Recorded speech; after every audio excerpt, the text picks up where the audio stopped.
অস্ত্রগুলো যদি পাবলিক আমাদেরকে উদ্ধার করে দেয় কিংবা পাবলিক যদি আমাদেরকে সহযোগিতা করে তাদেরকে আর্থিক পুরস্কৃত করা হবে।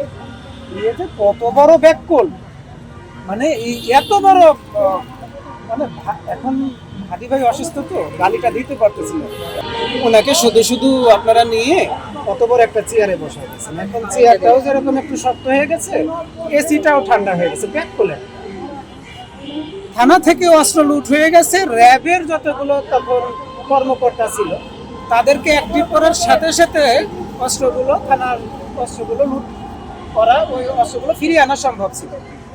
উনি কি করলেন, ঘোষণা দিয়ে দিলেন যে অস্ত্রগুলো যদি পাবলিক আমাদেরকে উদ্ধার করে দেয় কিংবা পাবলিক যদি আমাদেরকে সহযোগিতা করে তাদেরকে আর্থিক পুরস্কৃত করা হবে। এই যে কত বড় ব্যাককল, মানে এত বড় মানে এখন হাদি ভাই অসুস্থ তো গালিটা দিতে পারতেছি না। মানে এই যে কাউকে ধরার জন্য কেন ঢাকা শহর থেকে একজন কিলার কেন বেড়ে গেল, আপনি আমাকে এই কথাটা আগে বলেন। তাকে ধরার জন্য পুরস্কার ঘোষণা কেন করতে হবে? এই দুইজন ব্যক্তিকে পট দেওয়ার জন্য পুলিশের মাত্র 4 ঘন্টা যথেষ্ট